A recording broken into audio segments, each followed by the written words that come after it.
Estimadas maestras, directoras y supervisoras, estimados maestros, directores y supervisores, es un placer saludarlos desde la Escuela Secundaria Federal número 25, Benito Juárez García, en el municipio de Palenque, Chiapas, en el marco del taller intensivo de formación continua para docentes, con el que culminamos el ciclo escolar 2023-2024. Este año ha sido muy importante para la educación de nuestro país, pues marcó el inicio de la implementación del Plan de Estudio 2022. Sé que este mensaje lo van a escuchar en diferentes momentos y circunstancias porque atravesamos por varias situaciones climáticas en la diversidad que caracteriza a nuestro país.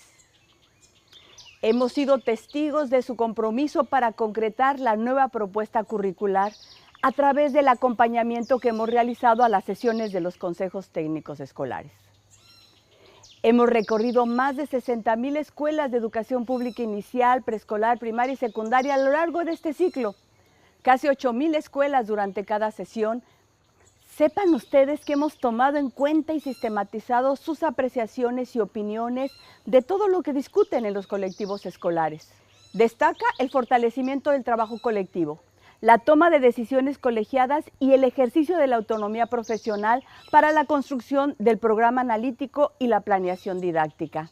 Algunos de los elementos que los colectivos docentes consideran necesario profundizar son la evaluación formativa, la función y el propósito de los ejes articuladores, el proceso de contextualización de los contenidos que atiendan a la diversidad de cada comunidad y la distribución de los contenidos a lo largo del ciclo escolar.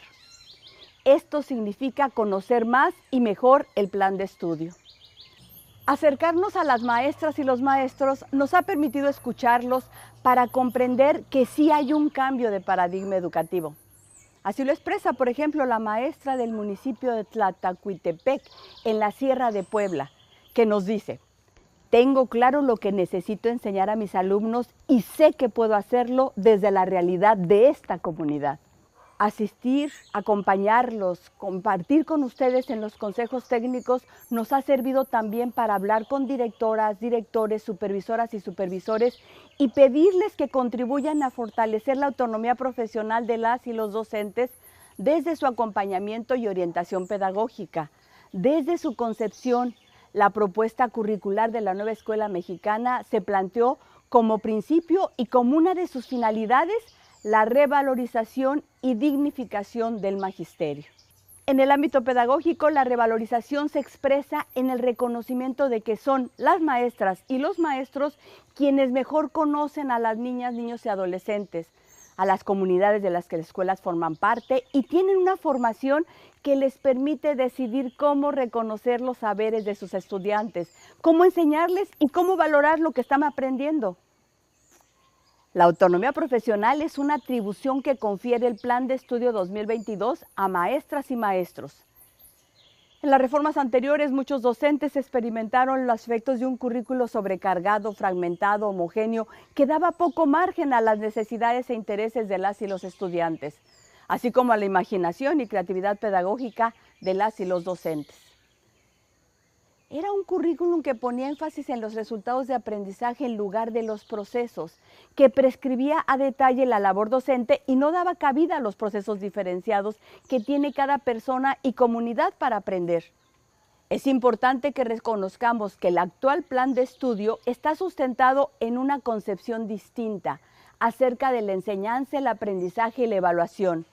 Por esta razón, en este taller intensivo les invitamos a profundizar en torno a la evaluación formativa. Hemos escuchado las voces de maestras y maestros que nos comentan que requieren conocer estrategias e instrumentos de evaluación formativa que sean congruentes con los planteamientos de la nueva escuela mexicana. Todavía hay mucho que reflexionar y aprender en torno a la evaluación formativa. Por esta razón, en la primera sesión del taller abordaremos el tema recuperando su experiencia docente durante este año y los textos que han revisado. En sesiones anteriores del Consejo Técnico Escolar hemos abordado algunas características centrales de la evaluación formativa, entre ellas el sentido de la evaluación.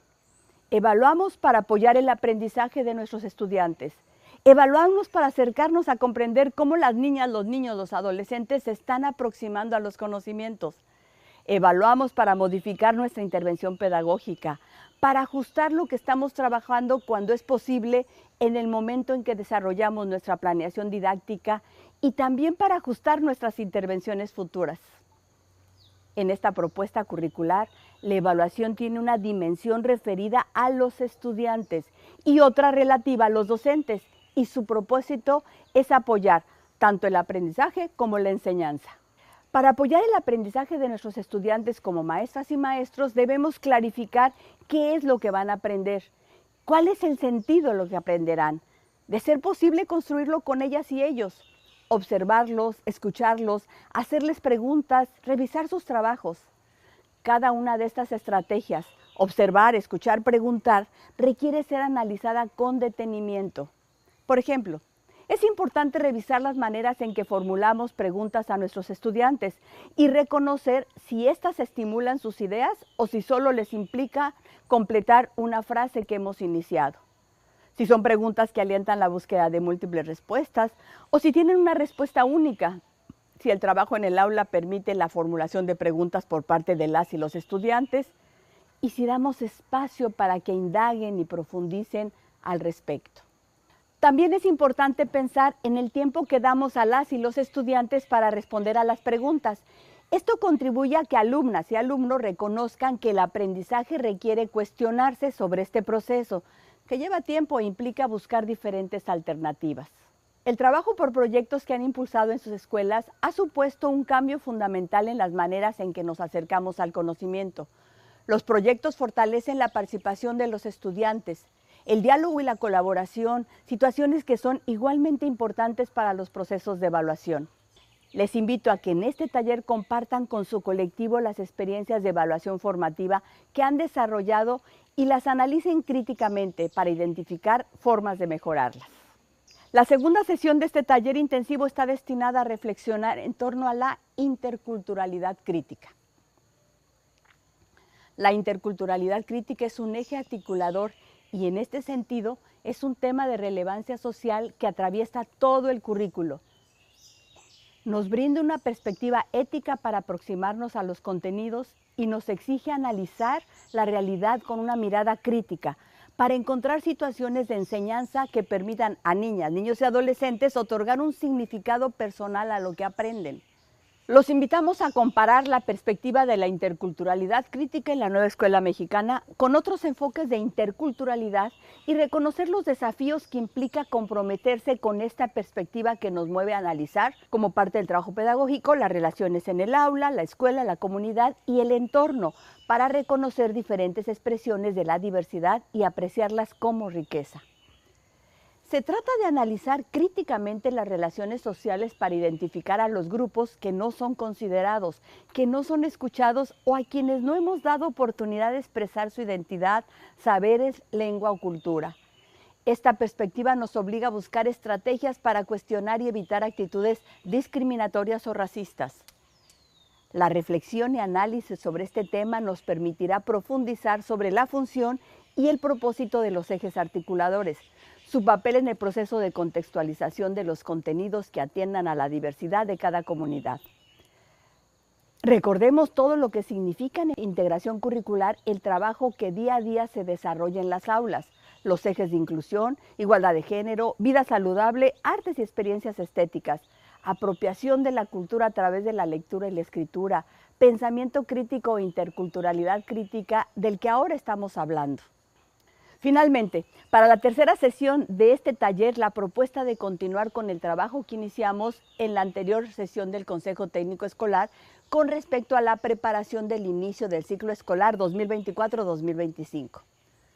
Ustedes cuentan con mucha información sobre los aprendizajes que alcanzaron sus estudiantes, pero además conocen cómo ellas y ellos se han apropiado de esta nueva forma de aprender. Han tenido oportunidad de trabajar proyectos y en muchos casos de planearlos de manera conjunta y trabajar la evaluación formativa. Ustedes son quienes mejor conocen a las niñas, niños y adolescentes. Todo este conocimiento sobre sus estudiantes es muy valioso y puede apoyar a las maestras y los maestros que van a atender a sus grupos en el próximo ciclo escolar. Les sugerimos que compartan toda aquella información relevante de sus estudiantes del desarrollo del programa analítico y sus planeaciones didácticas y el uso que dieron a los nuevos libros de texto en su trabajo cotidiano. Hay que recordar a las familias la importancia de ir armando una biblioteca en casa que permita conservar los libros de texto, particularmente nuestros saberes, múltiples lenguajes, la cartografía de México y el mundo, y México, grandeza y diversidad. Hemos incluido nuevamente el mensaje de nuestro presidente Andrés Manuel López Obrador, que podrán revisar completo o en cápsulas donde se destaque el papel que maestras y maestros han tenido en la transformación educativa. Estoy segura de que este taller será muy exitoso. Les deseo un feliz receso escolar. Gobierno de México.